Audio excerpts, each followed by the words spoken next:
Hey guys, and welcome to the Wig Alopecia Podcast, Season 2, Episode 8. My name is Jessie Vesper. Guess what?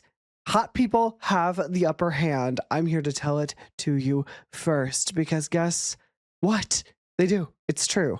I am hot. You're probably a little less hot than me, but I have the upper hand in life, and I'm going to tell you why. But first, I want to talk to you about all of these different things that are happening in my life. Hot people have the upper hand, specifically hot men, but also hot women. Okay. I would like to just say, and this has nothing to do with hotness, but respectable gentlemanness. Okay. I have recently met 3 respectable gentlemen, just out and about in my life that we're all mandated to be there together. Okay. I'm not rehab.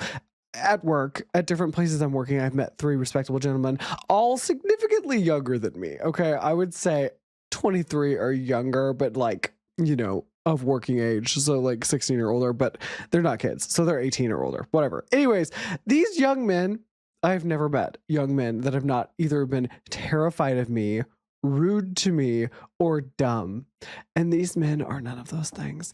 These men are respectable, kind, intelligent, hardworking young gentlemen. And when I tell you that we need more men like this in the world today, like I love men. You guys know this, but I do think a lot of men are garbage.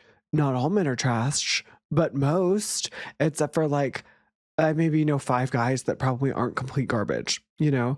So these 3 gentlemen, I just shout out to them. I can't name drop, and I won't. And they all have wonderful girlfriends, I'm sure. But like, these gentlemen give me hope for the future. I need more of that kind of energy. Just kind, hopeful, caring, energetic people that they're handsome as well. So like maybe they are just like perfect things happening to beautiful people, you know, perfect lives for them. But I just had to say, like, I know my primary audience isn't men, but like, men are really dropping the ball. Like, these guys helped me so much at work, and they didn't have to. They were just being kind. Like, and it wasn't like a group activity either. It was like separately. So like, what is happening? Am I getting hotter? So the like beautiful, perfect, wonderful things happening to beautiful, perfect people? Like, is that what's happening to me, guys? I don't know. I'm just letting you know how people treat me when I carry myself differently. So ooh, what do we think of the makeup look today?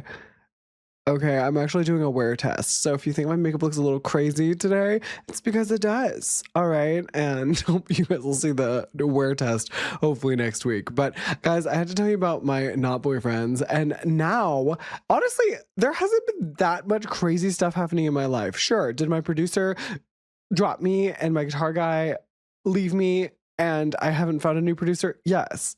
Am I going to make the best of it and not have a full-on meltdown?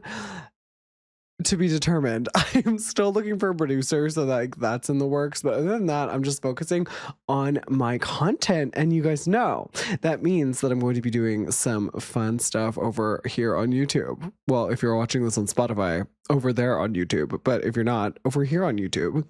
So stay tuned. And yes, I have been posting 2 videos a week because I love you guys and I'm trying to be more open and give you guys more content, but you guys are really dropping the ball. I know that like everyone sees me on their FYP, but you guys are dropping the ball. Like seriously, like why am I getting 5 views?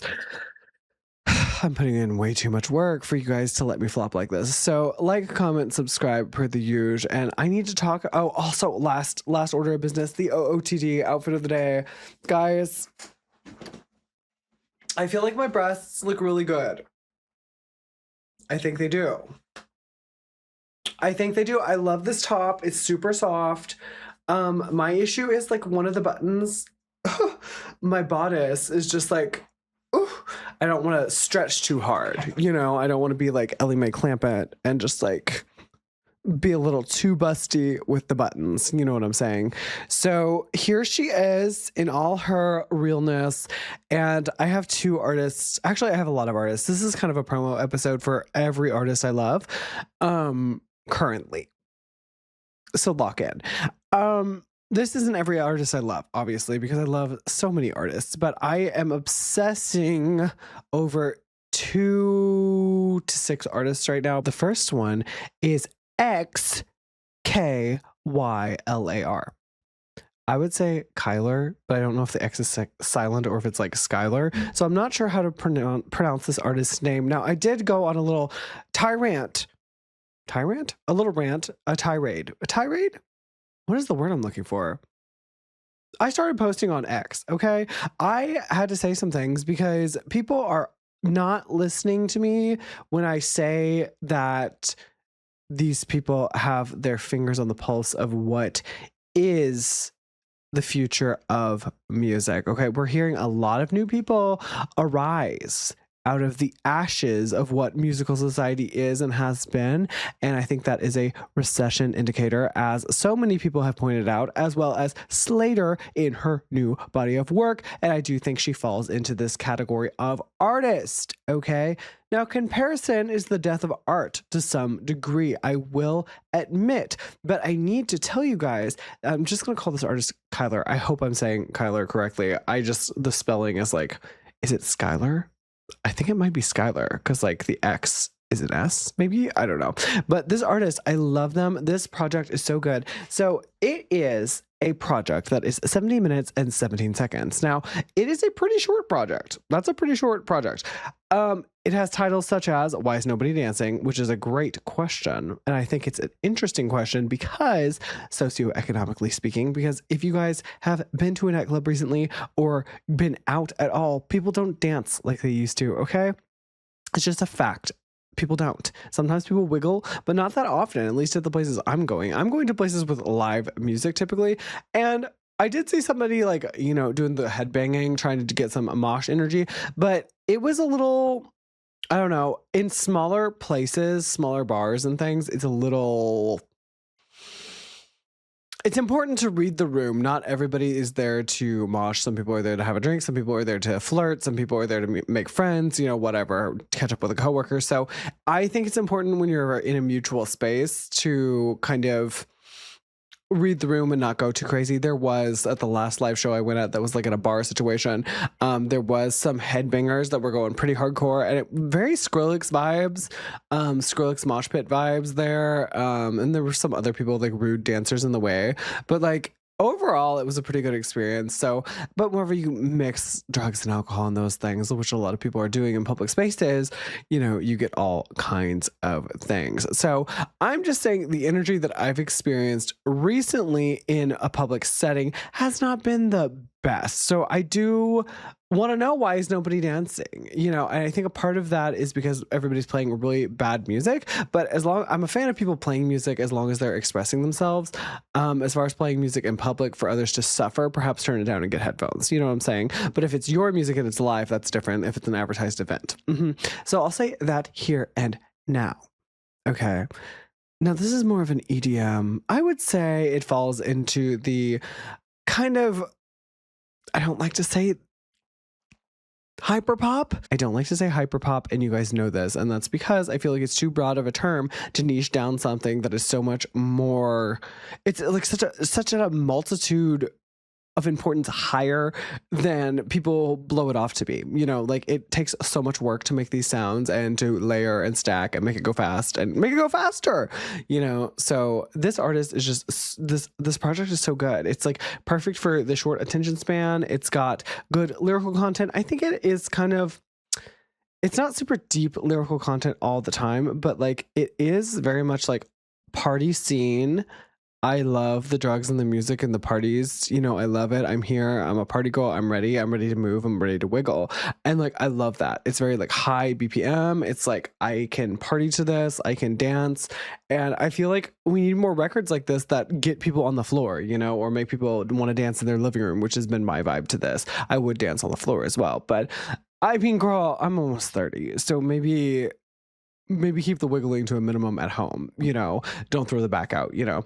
So the first track, Why Is Nobody Dancing? Parties in LA is the track 2. I Heart Music is 3. Speakers is such a good song. Number 4. All the People, 6.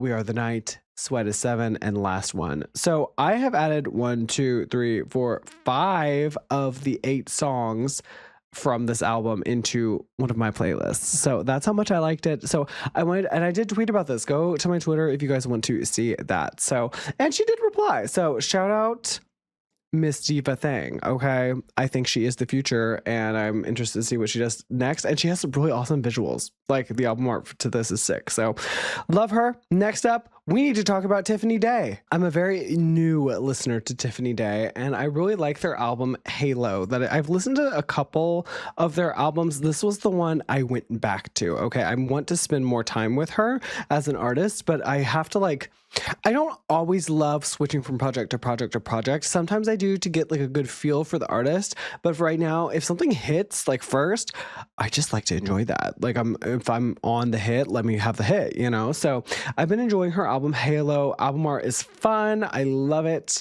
I love like I don't know if it's body paint or a tattoo or I think it's body paint, but I'm not sure. And then it kind of looks like moon rocks and the jeans and the no shirt. It's cute. She's hot. So love that. I particularly like the lyricism of this mixed with, of course, the production value of this. You guys know I am a sucker for production value. Now, this album is a little bit more popular than the last artist we were talking about, and this one's like going like the most it has like 6 million streams. Most of these songs have close to 3 to 6 million streams. So like it's pretty popular. She does have, let's see here. She has almost 1.5 million monthly listeners. This album is 36 minutes and 27 seconds. So it has some really good songs. I'm not going to read you all the tracks, but it starts with Everything I've Ever Wanted. 2 of my favorite tracks are like back to back right after that. I like Everything I Ever Wanted, but it's like a little bit more, the lyrical content's a little heavier for me. So like but it's like good. It's like, you guys just need to listen to it. You need to listen to it consecutively. Okay. But the mixing and the lyricism of this album is just really inspiring to me. I loved it. It reminds me kind of like, almost lyrically similarly, not in rhythm or anything, but in style almost to like early Grimes-esque, and I feel like maybe mixed with Marina. So like maybe like, again, comparison is the it's the disillusionment of all art, but maybe like Marina, maybe like a little bit Art Angels Grimes era. So I don't know. I really love seeing these new artists come out and hearing their stuff. But like I love it's like in my brain, it's like I put it into a catalog of things that I like. I really love like the Art Angels era. So this is just like a really good album. And I love her. Of course, the single American Girl is really good. But my favorite one on there, well, I love all 3 of these actually. They're all tied. But I love Do It To Me, Same LA, and Pretty For You. So I love it. I think that Charlie XCX, her early work has really paved the way for a lot of these new, I don't even know what you'd call them, like new wave electronica artists. Like, I love hearing how genres are being blurred, and there's just more of cool sounds and cool lyricism and the impact on fame culture too. It's all super interesting to me. So I just wanted to shout out those 2 artists really quickly and then also say, Baby Jane's new album is coming out in the music world, like Winter Forever. I'm super excited. You guys know I have multiple Baby Jane episodes and videos out. I love her. I'm shouting her out all the time. This album comes out in like 14 hours, I think, or something crazy like that. It's like so soon. And I wanted to push the episode, but I think I just need to not and need to spend time with it. So I absolutely love everything that's been put out so far from the album, but I'm just really excited to see the rest of the visuals and hear the rest of the album. So I wanted to say that. And then Miss Jasmine Bean, oh my goodness, she's coming. I have like a little print back there if you can't see the podcast right now, but I have a picture, a Polaroid rather, of Jasmine Bean that has been signed that she sent me years ago, which I did purchase. But I do love Jasmine, and she's coming out with a new single as well. Her new single, which I'm super excited. I've heard of course, the teaser of this on Instagram, but this comes out tonight as well. So Slivering Blade is out in at the time she posted this, it's out in 2 days. So it's new music is coming. Everybody panic. New music is coming. Everybody panic. New music is coming. Everybody panic. Okay. So I'm excited. I'm ready. I hope you guys are as well. And I have more topics to talk about. So first of all, I'll just talk about this last influencer and then I'll go into my last topic. So you guys know that I love Vince Wilkinson. I think he is such an inspiration. I love his content. I know his content is a little more like male centric and driven, but like I think he probably has, I would love to see his demographic because I think he probably has a lot of queer viewers as well, just because he's so handsome. But I really like his content, not just because he's handsome, but because he's inspiring. But he's now doing like some challenges and things. He's like challenging the audience. So I was thinking about this. I was like, maybe Vesper headquarters needs to have a challenge. So do you guys want a challenge? If we had a challenge, would you guys compete with me? Would you guys do it with me? Not like the Kylie Jenner lip challenge or anything like that. We need something like ethical. So I'm gonna think about that. Send me a voice DM and let me know. If you guys, I was thinking about it. I don't need to make a phone number. You guys can send me a DM on Instagram and send me a voice note. So if you guys want to be featured on the podcast, send me something, a question, advice, I don't know, a commentary. You guys feel free to send me commentary on, well, just know I'm not going to listen to it until it's on the podcast. So send away and I'll let you know. But yeah, Vince, love him. So I'm going to leave the podcast episode. This might be a shorter episode. I don't even know. I'm just talking a mile a minute and we're getting to the portion of the podcast where I should probably wind it down because I don't know where the direction is going, but I have a topic too, actually, that are very broad topics and kind of experimental topics, but I wanted to talk to you about them regardless, because my sister inspired me actually. She said that she created FaceTime on the phone with our grandma whenever she was a kid. Now, I thought this was hilarious. I laughed and she's like, no, I'm serious. And she said that our relative, she said that they laughed at her and said there's no way that would happen. So, and this of course was at a time where FaceTime wasn't a thing. You know, I don't know that we even had Blackberries just yet. The phone, obviously, not the berry itself. We had those. But I thought that was so funny and kind of inspiring too, because it's like, it's not so much about having the ideas, right? So many common folk and poor people have ideas. It's like you don't have the resources to make those ideas and those dreams become a reality, such as somebody like a billionaire would have, or a millionaire, or even a thousandaire. So money is no object in that way, but it did inspire me. So I wanted to talk to you guys a little bit about AI, and I am not by any means somebody who knows the ins and outs completely of AI. I tried to be aware of the ethics and values associated with AI, and of course, water consumption, as well as the arguments of intelligence and how intelligent are we making them, the implication of weaponry and other things such as leaks and cybersecurity and all. There's so many possible endless possibilities, you know, with AI and how it is being developed, and of course if it's becoming conscious or if it's going to be sentient.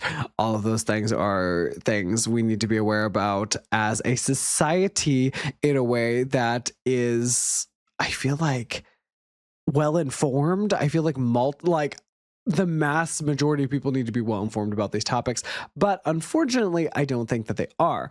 That being said, let's talk about something silly and fun, and that is AI in makeup. So I thought about this many, many years ago, and I have always been kind of transfixed with people who change the structure of their face, whether that be cosmetically or with shades and shadows or with cosmetic procedures as well. So I was thinking, like, do you, like, with the metaverse and things, I've been interested with the metaverse and everything, how we all like slip into these skin suits online, or like we have our Bitmojis, and I know that's a dated one, but like in the metaverses we all have these like how we present ourselves online, and then we have our curated profiles and whatnot.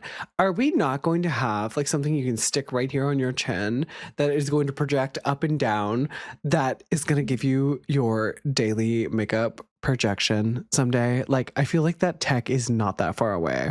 Like, where, like, who can make that and why aren't we doing that? Like, I would love to be able to be like boop and then have my face on, or curate my makeup look to change my shades and shadows on my face. Like, I think that is so, like, such a good idea, such a good idea. So AI and makeup and projection, I think that is a huge market. And you know, with things like the meta glasses and whatnot, and people being recorded constantly, we've seen like the Kylie Jenner using these glasses. Like, I think it's super interesting how we're selling the product, right? It's like with a face, the same face that may not be representing the full.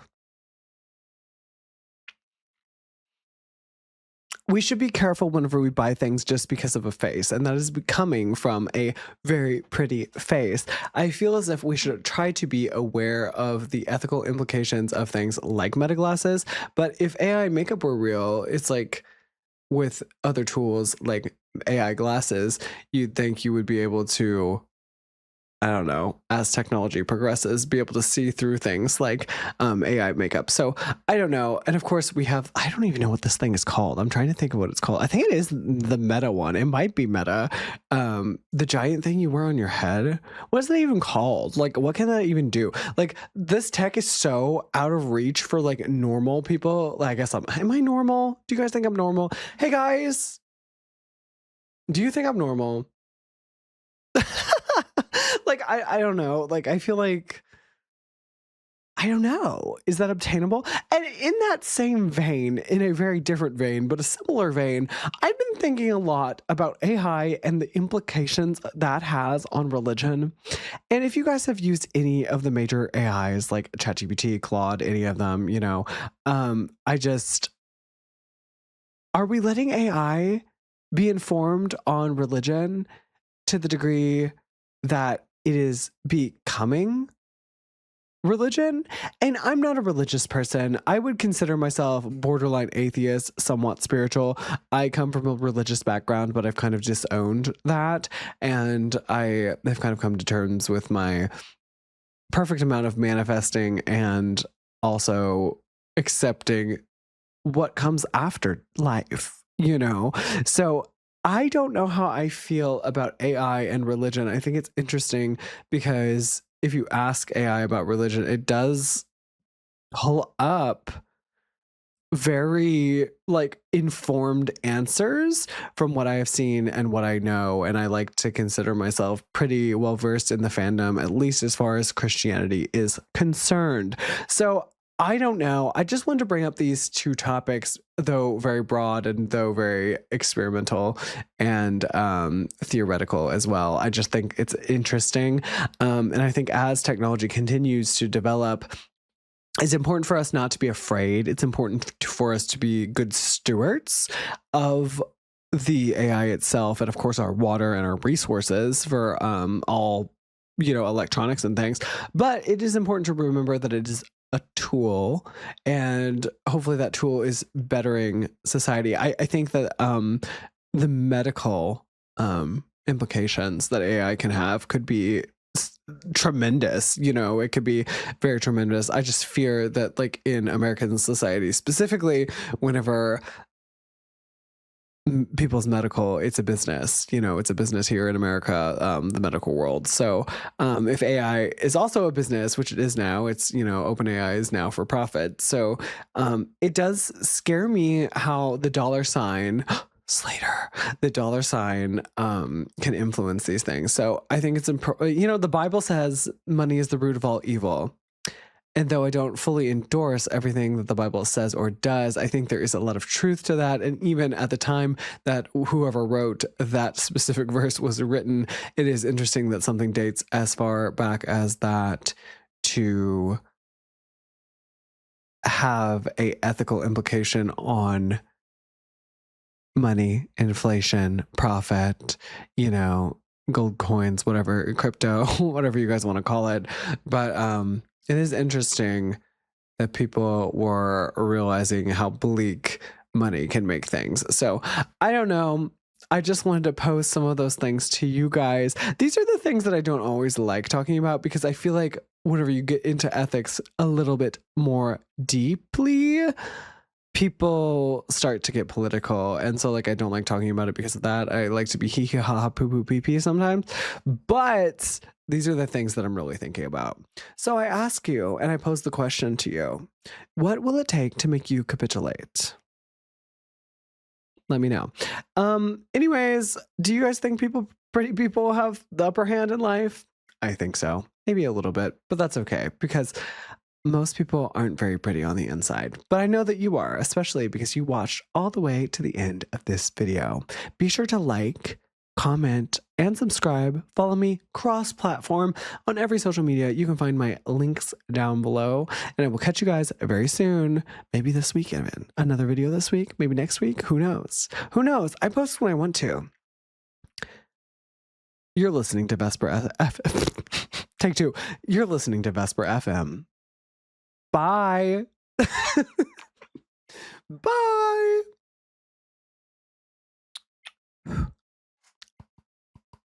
Okay, bye.